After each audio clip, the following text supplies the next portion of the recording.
ഇന്നത്തെ വീഡിയോ നമുക്ക് നമ്മുടെ പുതിയ ടോക്കൺ ഉണ്ടല്ലോ എക്സോൺ, അതെങ്ങനെ ട്രാൻസ്ഫർ ചെയ്യുന്നതാണ്. ആദ്യം തന്നെ നമുക്ക് ആർക്കാണ് അയക്കേണ്ടത് അവരുടെ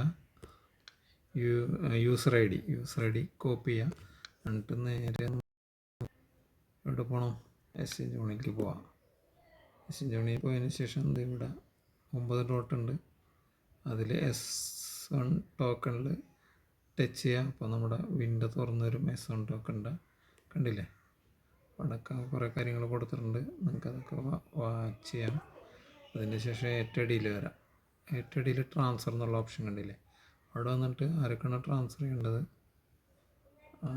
നമ്പർ അവിടെ ഇട്ട് കൊടുക്കുക.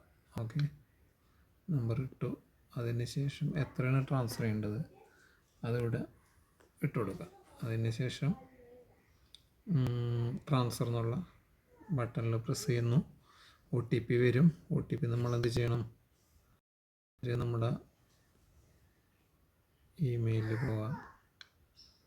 കണ്ടില്ലേ, ഇമെയിലിൽ OTP ഒന്നുണ്ടാവും. ടൈം ഒന്ന് മാച്ച് ചെയ്തതിന് ശേഷം OTP എടുക്കാം. OTP എടുത്തിട്ട്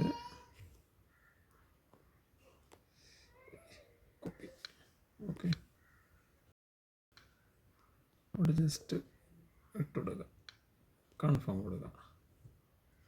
കണ്ടില്ലേ, സക്സസ് ആയി. ഇത്രേ ഉള്ളൂ കാര്യം. ഓക്കെ.